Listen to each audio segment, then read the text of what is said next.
আসসালামু আলাইকুম। সংবাদে আপনাদের সবাইকে স্বাগত জানাচ্ছি। আমি ফিরোজ তোহা। শুরুতেই সংবাদ শিরোনাম।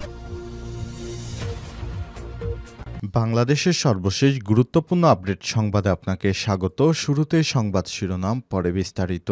শুরুতেই জানাবো, জুলাই অভ্যুত্থানে হত্যাকাণ্ড, জাতিসংঘে পুলিশের পাঠানো ৯৫ জনের তালিকায় রয়েছেন যারা জুলাই অভ্যুত্থানে হত্যাকাণ্ডের ঘটনায় জড়িত। জাতিসংঘের মানবাধিকার বিষয়ক হাই কমিশনার এর কাছ থেকে আওয়ামী লীগ ও ছাত্রলীগ সহ ৯৫ জনের একটি তালিকা প্রকাশ করেছে বাংলাদেশ পুলিশ। আজ জাতিসংঘের প্রকাশিত তদন্ত প্রতিবেদনে এইসব তথ্য উঠে এসেছে।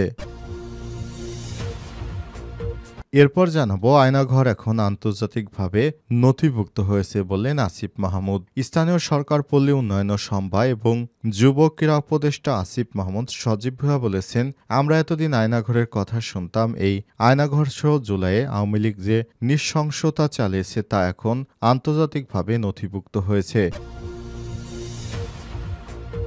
এদিকে অপারেশন ডেভিল হান্ট, মৌলভীবাজারে গ্রেপ্তার আরও ৭। মৌলভীবাজারে গত ৪ দিন ধরে চলছে অপারেশন ডেভিল হান্ট। আইনশৃঙ্খলা পরিস্থিতির উন্নতি করতে সারা দেশে একযোগে চলছে এই অপারেশন। বিশেষ এই অভিযানের অংশ হিসেবে আজ মৌলভীবাজারে আওয়ামী লীগ ও অঙ্গ সংগঠনের অন্তত ৭ জনকে গ্রেপ্তার করেছে যৌথ বাহিনী। এবারে জানাবো, ঢাকা কেন্দ্রীয় কারাগারে বন্দী হত্যার চেষ্টা মামলার আসামি আব্দুর রাজ্জাক মারা গেছেন। ঢাকা কেন্দ্রীয় কারাগারে বন্দী হত্যা চেষ্টার মামলার আসামি আব্দুর রাজ্জাক ৫০ ঢাকা মেডিকেল কলেজ হাসপাতালে মারা গেছেন। আজ বিকাল ৫:৩০টার দিকে কারারক্ষীরা তাকে মুমূর্ষু অবস্থায় ঢাকা মেডিকেল কলেজ হাসপাতালে নিয়ে আসলে কর্তব্যরত চিকিৎসক তাকে মৃত ঘোষণা করেছেন। এদিকে জুলাই আন্দোলন, ঢামেকের মর্গে থাকা ৬ জনের মধ্যে একজনের পরিচয় শনাক্ত।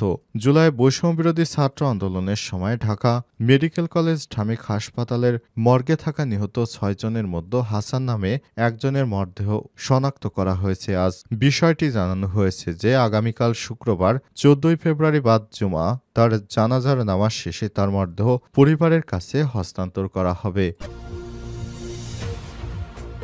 এবং সর্বশেষ জানাবো, চলতি বছরের মাঝামাঝি সময়ে ইরানে হামলা চালাতে পারে দখলদার ইসরায়েল। নেপথ্যে যে কারণ, ইরানের পারমাণবিক কর্মসূচি লক্ষ্য করে চলতি বছরের মাঝামাঝি সময়ে দেশটিতে হামলা চালানোর পরিকল্পনা করছে ইসরায়েল। প্রিয় দর্শক, এতক্ষণ শুনছিলেন সংবাদ শিরোনাম, এবারে বিস্তারিত।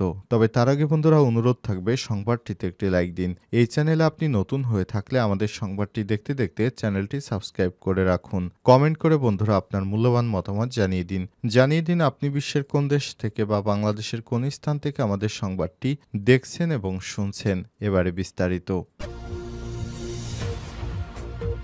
জুলাই অভ্যুত্থান হত্যাকাণ্ড, জাতিসংঘ পুলিশের পাঠানো ৯৫ জনের তালিকায় রয়েছেন যারা জুলাই অভ্যুত্থানে হত্যাকাণ্ডের ঘটনায় জাতিসংঘের মানবাধিকার বিষয়ক হাইকমিশন OHCHR এর কাছে আওয়ামী লীগ ও ছাত্রলীগ সহ ৯৫ জনের একটি তালিকা দিয়েছে বাংলাদেশ পুলিশ।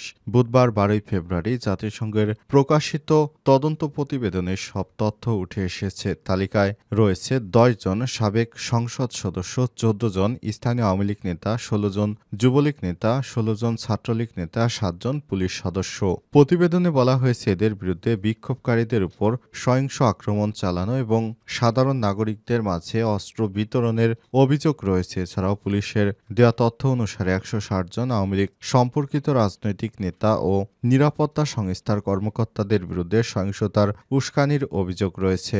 এর আগে গত জুলাই আগস্টে ছাত্র জনতার আন্দোলনে মানবাধিকার লঙ্ঘনের বিষয়ে ১২ ফেব্রুয়ারি তদন্ত প্রতিবেদন প্রকাশ করে জাতিসংঘ ফ্যাক্ট ফাইন্ডিং মিশন। এতে ১,৪০০ জনের বেশি মানুষ নিহত হয়েছে বলে আশঙ্কা করা হয়েছে। প্রতিবেদনে বলা হয়েছে গত বছরের ১ জুলাই থেকে ১৫ আগস্টের মধ্যে ১,৪০০ জনের বেশি মানুষকে হত্যা করা হয়ে থাকতে পারে। নিহতদের মধ্যে ১২% শিশু রয়েছে। এছাড়াও এই সময় হাজার হাজার মানুষকে আহত করা হয়েছে। তাদের মধ্যে বেশিরভাগ নিরাপত্তা বাহিনীর গুলিতে গুলিবিদ্ধ। স্বাস্থ্য মন্ত্রণালয়ের তথ্য মতে আন্দোলনে ৮৪১ জন নিহত হয়েছে। তবে জাতিসংঘ এই প্রতিবেদনে বলা হয়েছে স্বাস্থ্য স্বাস্থ্য মন্ত্রণালয়ের তথ্য সম্ভবত অসম্পূর্ণ, কেননা এ সময় স্বাস্থ্যকর্মীরা হতাহতের ব্যাপক চাপ সামলেছেন। এছাড়াও বেশ কিছু মামলা সঠিকভাবে রেকর্ড করা হয়নি। প্রতিবেদনে বলা হয়েছে এ সময় অন্তত 13,529 জন আহত হয়েছে। তাদের মধ্যে অন্তত 390 জন নারী রয়েছে। এছাড়াও এ সময় আইনশৃঙ্খলা বাহিনীর হাতে অন্তত 11,702 জন আটক হয়েছেন। আয়নাঘর এখন আন্তর্জাতিকভাবে নথিভুক্ত বললেন আসিফ মাহমুদ। স্থানীয় সরকার, পল্লী উন্নয়ন ও সমবায় ও যুব ক্রীড়া উপদেষ্টা আসিফ মাহমুদ সজীব ভাইয়া বলেছেন, আমরা এতদিন আয়নাঘরের কথা শুনতাম, হরর মুভিতে দেখতাম। এই আয়নাঘর সহ জুলাইয়ের আওয়ামী লীগে যে নৃশংস তা চালিয়েছে তা এখন আন্তর্জাতিকভাবেই নথিভুক্ত হয়েছে। আজ বিশ্ববিদ্যালয় কেন্দ্র খেলার মাঠে 3 দিনব্যাপী আয়োজিত তারুণ্যের উৎসব 2025-এর সমাপনী দিনে প্রধান অতিথির বক্তব্যে তিনি এসব কথা বলেছেন। আসিফ মাহমুদ সজীব ভাইয়া বলেছেন, ফ্যাসিস্ট আওয়ামী লীগ সরকার আয়নাঘরে যে নৃশংসতা চালিয়েছে সেটা জাতীয় এবং আন্তর্জাতিকভাবে নথিভুক্ত হয়েছে। ফ্যাসিস্টদের সমর্থকরা তাদের এই অপকর্ম অস্বীকার করতে পারবে না, তবুও ফ্যাসিস্টদের সমর্থকরা নির্লজ্জভাবে এটাকে অস্বীকার করেছে। আয়নাঘরের নথি আন্তর্জাতিকভাবে প্রকাশ করা হবে। তিনি আরো বলেছেন, দেশের তরুণরা সচেষ্ট আছে, তরুণরা সচেষ্ট থাকলে বাংলাদেশে কখনোই পথ হারাবে না বলেও উল্লেখ করেছেন তিনি। ঢাবি উপাচার্য অধ্যাপক ডক্টর নিয়াজ আহমেদ খানের সভাপতিত্বে অনুষ্ঠানে বিশেষ অতিথি হিসেবে উপস্থিত ছিলেন যুব ক্রীড়া সচিব মোহাম্মদ রেজাল করিম, মাকসুদ জাহেদি ও যুব উন্নয়ন অধিদপ্তরের মহাপরিচালক doctor Gazi Mohammad Saifuzzaman. Operation devil hunt, মৌলভীবাজারে গ্রেপ্তার আরও 7। মৌলভীবাজারে গত 4 দিন ধরে চলছে অপারেশন ডেভিল হান্ট। আইন শৃঙ্খলা পরিস্থিতির উন্নতি করতে সারা দেশে একযোগ চলছে এই অপারেশন। বিশেষ এই অভিযানের অংশ হিসেবে আজ মৌলভীবাজারে আওয়ামী লীগ ও অঙ্গ সংগঠনের 7 জনকে গ্রেপ্তার করেছে পুলিশ। গ্রেপ্তারকৃতরা হলেন সদর উপজেলা কালীঘাট ইউনিয়ন ছাত্রলীগের সাধারণ সম্পাদক রিপন মিথা, শ্রীমঙ্গল উপজেলা স্বেচ্ছাসেবক লীগের সাংগঠনিক সম্পাদক হারুন আহমেদ, তালিমপুর ইউনিয়ন আওয়ামী লীগের সাংগঠনিক সম্পাদক সভাপতি একরাম আলী, এছাড়াও আরও বেশ কয়েকজন। অপারেশন ডেভিল হান্ট পরিচালনায় এ পর্যন্ত সারা দেশে 2099 জনকে গ্রেপ্তার করা হয়েছে। গত 8 ফেব্রুয়ারি গাজীপুরের মোজাম্মেল হকের বাড়িতে শিক্ষার্থীদের উপর হামলার ঘটনার পরই সরকার সারা দেশে আইনশৃঙ্খলা পরিস্থিতি স্থিতিশীল অবস্থায় রাখার জন্য সারা দেশে যৌথ বাহিনীর দ্বারা অপারেশন ডেভিল হান্ট পরিচালনার ঘোষণা দেয়। এরপরই সারা দেশে একযোগে ডেভিলদের ধরা হচ্ছে বলে জানিয়েছেন স্বরাষ্ট্র মন্ত্রণালয়ের উপদেষ্টা লেফটেন্যান্ট জেনারেল অবসরপ্রাপ্ত জাহাঙ্গীর আলম চৌধুরী। তিনি বলেছেন, যতক্ষণ পর্যন্ত ডেভিল শেষ না হবে ততক্ষণ পর্যন্ত আমাদের এই অভিযান চলমান থাকবে। এই অভিযানে শুধু আওয়ামী লীগের নেতাকর্মী নয়, বরং যারা দেশের বিরুদ্ধে নাশকতা ছড়াচ্ছে বা দেশকে ষড়যন্ত্রের মুখে ফেলছে তাদেরকেও গ্রেপ্তার করা হবে। ঢাকা কেন্দ্রীয় কারাগারে বন্দী ও হত্যাচেষ্টা মামলার আসামি আব্দুর রাজ্জাক মারা গেছেন।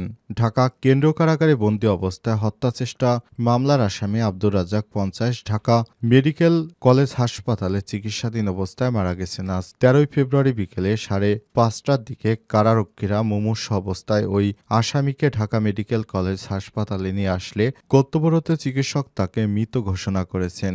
কারা সূত্র থেকে জানা গেছে, আব্দুর রাজ্জাকের বাড়ি ঢাকা সাভারের মজিদপুর গ্রামে। সাভার থানায় হত্যাচেষ্টা মামলার আসামি ছিলেন তিনি। তার হাজতি নম্বর 348/59/24। ঢাকা মেডিকেল কলেজ হাসপাতালের police camp in charge Mohammad Faruk এই বিষয়টি নিশ্চিত করেছেন। তিনি জানান, কেন্দ্রীয় কারাগার থেকে কারারক্ষীরা ওই আসামিকে হাসপাতালে নিয়ে আসলে কর্তব্যরত চিকিৎসক তাকে মৃত ঘোষণা করেন। মরদেহ ময়নাতদন্তের জন্য ঢাকা মেডিকেল কলেজ হাসপাতালের মর্গে পাঠানো হয়েছে।